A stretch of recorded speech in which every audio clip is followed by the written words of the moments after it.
पहली बार रोचक कथा रूप में पुराणों की कथा। विष्णु पर्व हरिवंश पुराण एपिसोड 39। अक्रूर का श्री कृष्ण और बलराम को ब्रज से मथुरा लाना और मथुरा में कृष्ण द्वारा कुछ लीलाएं करना। वैशंपायन जी कहते हैं, जन्मेजय दिन की पूर्ण समाप्ति होकर रात्रि के प्रथम पहर का अभी आरंभ ही हुआ था। ऐसे समय में दानपति अक्रूर अपने रथ से ब्रज में आ पहुँचे। वहाँ लोगों से नंद के घर का पता पूछ वे नंद के घर पहुँच गए। नंद के घर प्रविष्ट होते ही उन्हें श्री कृष्ण के दर्शन हुए, जो गांव के मध्य खड़े थे। उन्हें देख अक्रूर हर्ष भरी गदगद वाणी में बोले, तात केशव यहाँ आओ। और फिर उन्होंने कृष्ण के संग नंद बाबा के घर में प्रवेश किया और नंद से कह शीघ्र ही बड़े बूढ़े सभी गोपों को बुलवाया। फिर वे बोले, तात कल सवेरे हम लोग मथुरापुरी को चलेंगे। समस्त ब्रजवासी गोप कंस की आज्ञा से समुचित वार्षिक कर लेकर सब परिवार वहाँ चलेंगे। वहाँ कंस का धनुर्यज्ञ बड़ी धूमधाम से संपन्न होगा। तुम दोनों भाई अपने पिता वासुदेव जी से वहाँ मिलोगे। कृष्ण, तुम वहाँ चलकर अपनी माता देवकी के भी दर्शन करोगे। तब तेजस्वी कृष्ण अक्रूर से बोले, जरूर, हम दोनों अवश्य चलेंगे। इधर नंद आदि गोप अक्रूर जी की बात सुन कंस की आज्ञा मान मथुरा चलने को उद्युत हो गए। वे सभी गोप वार्षिक कर छकड़ों में सजाकर यात्रा करने के लिए गोप के घर के द्वार पर एकत्रित हो गए। श्री कृष्ण के साथ बातचीत करते करते कब रात बीत गई अक्रूर को पता ही न लगा। प्रातः काल होते होते ब्रज की गलियां सब ओर गोपों से भर गईं। छकड़े पर रखे दूध दही के भारी भारी भांडे को पीछे करके गाड़ी हाँकने वाले गोप तीव्र गति से चल दिए। श्री कृष्ण और बलराम भी अक्रूर के रथ में बैठकर मथुरा के लिए निकल पड़े। यमुना जी के तट पर पहुंच अक्रूर ने थोड़ी देर का रथ रोककर कृष्ण बलराम से कहा, आप दोनों थोड़े समय के लिए रथ में बैठो, मैं शीघ्र ही यमुना जी के कुंड में प्रवेश कर जगत के स्वामी नागराज की स्तुति कर लूँ। तट के निकट पहुंच अक्रूर ने यमुना जी के जल में गोता लगाया। वहां उन्हें नागलोक का स्पष्ट दर्शन होने लगा। अक्रूर ने देखा शेष जी की गोद में पीतांबरधारी विष्णु कृष्ण रूप में विराजमान है। दूसरे संकर्षण से मिलते जुलते देवता वहीं बैठे थे। यह देख अक्रूर पुनः जल के ऊपर आए तो देखते हैं श्री कृष्ण और बलराम रथ पर विराजमान हैं। वह पुनः अंदर गए तो फिर वही दृश्य दिखा। अचंभित अक्रूर मन ही मन मंत्र जपते सहसा ऊपर आ रथ की ओर चल दिए।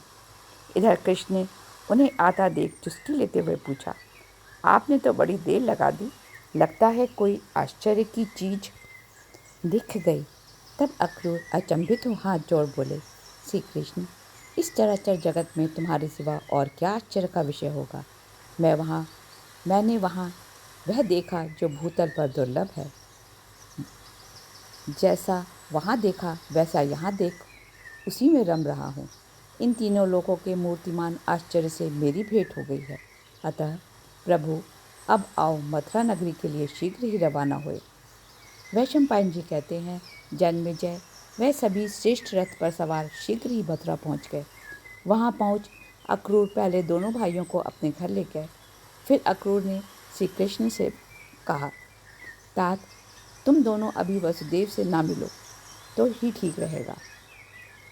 कंस ऐसे ही वसुदेव को बहुत दुख देता है।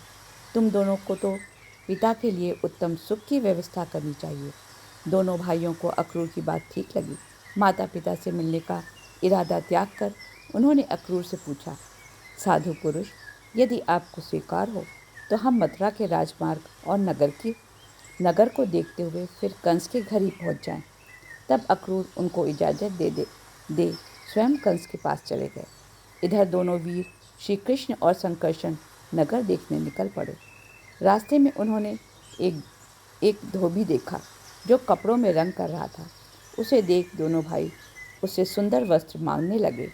तब धोबी बोला, अरे तुम दोनों कौन हो जो मूर्खतावश राजा के कपड़े मांगते हो।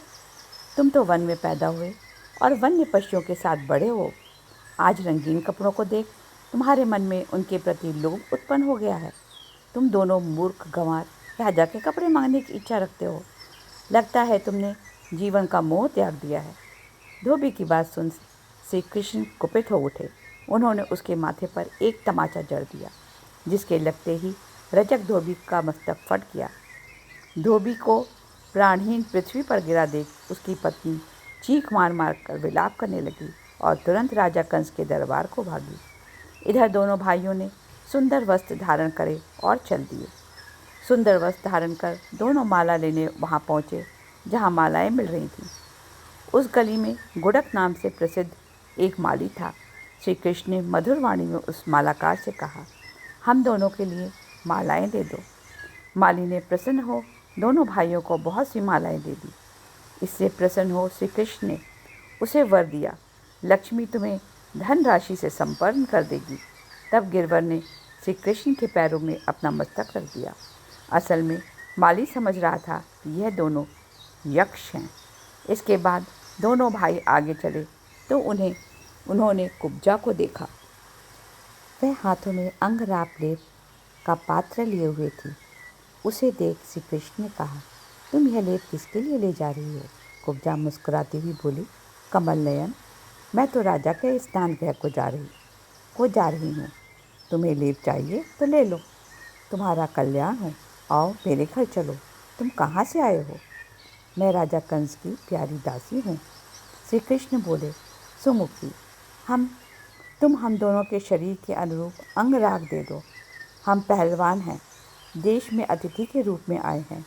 इस देश में जो विशाल धनुष है उसे देखने आए हैं। कुब्जा बोली, मेरी दृष्टि में तुम परम प्रिय हो, अतः यह अंगराग ग्रहण करो। अंगराग ले लीला विधि जानने वाले कृष्ण ने अपने हाथ की 2 उंगलियों से कुब्जा के कुबड़ को पीछे से दबाया तो कुबड़ सीधा हो गया। कुबड़ सीधा देख कुब्जा श्री कृष्ण से प्रेम से बोली, प्रियतम, अब तुम यहाँ कहाँ जाओगे? यहीं रहो और मुझे अंगीकार करो। तब काम पीड़ित कुब्जा को मुस्कुराते हुए श्री कृष्ण ने वहीं छोड़ दिया और दोनों भाई वहाँ से राजभवन की ओर चल दिए। दोनों भाई चलते चलते धनुषशाला में जा पहुँचे। वहाँ उन्होंने शस्त्रागार के संरक्षक से पूछा, सौम्य, जिसका यह उत्सव होने जा रहा है वह धनुष कौन सा है? उस धनुष का हमें दर्शन कराओ। शस्त्रागार ने दोनों भाइयों को वह खंभे जैसा मोटा धनुष दिखा दिया। उस धनुष पर प्रत्यंचा चढ़ाना या तोड़ना इंद्र सहित संपूर्ण देवताओं के लिए असंभव था। श्री कृष्ण ने दोनों हाथों से उठाकर धनुष को तोला, फिर उसे कई बार झुकाया और प्रत्यंचा चढ़ाई। श्री कृष्ण द्वारा अधिक झुका देने के कारण वह धनुष 20 से 2 टुकड़ों में टूट गया। धनुष तोड़ दोनों भाई शीघ्रता से वहाँ से निकल गए। वहाँ से निकल दोनों भाई ब्रज से आए गोपों के निकट चले गए। इधर धनुष के 2 टुकड़े होने पर जो धमाका हुआ वह बहुत तेज था। उससे सारा अंतःपुर कांप उठा। आवाज़ सुन शस्त्रागार की रक्षा करने वाला सैनिक घबरा गया। धनुष को टूटा देख वह राजा के पास खबर देने को भागा। वह भयभीत और घबराया हुआ सा राजा से बोला, महाराज, इस समय धनुषशाला में एक आश्चर्यजनक घटना घटित हुई है। वहाँ 2 मनुष्य आए थे। एक ने नीला वस्त्र पहना था और दूसरे ने पीला। एक के अंगों में पीला अंगराग था और दूसरों के श्वेत। वह दोनों सहसा अंतःपुर में घुस आए और किसी को पता भी न चला। उनमें से एक की आंखें कमल के समान थीं और वह श्याम रंग का था। उसने पीले वस्त्र और मालाएं पहन रखी थी। उस वीर ने धनुष को अनायास ही उठा उसमें प्रत्यंचा चढ़ा दी। उसने खेल खेल में उसे इतना झुकाया कि वह 2 भागों में टूट गया। यह देख मैं अत्यंत विस्मित हो आपको खबर देने आया हूँ। महाराज, वह दोनों कौन थे? मुझे कोई अंदाजा नहीं। सैनिक की बात सुनकर थोड़ी देर को तो कंस बहुत घबरा गया। उसे लगने लगा नारद जी की बात जरूर अब होकर रहेगी। फिर अपने आप को संभाल कर अपने मन को स्थिर कर कंस रंगशाला में लगे मंचों का निरीक्षण करने के लिए निकल गया। जय श्री कृष्ण। अगले अंक में सुनेंगे कंस द्वारा अपने असली पिता का रहस्य उजागर एवं कृष्ण और बलराम को मल्ल और हाथी द्वारा मरवाने का प्रयत्न। Please don't forget to like, share and subscribe.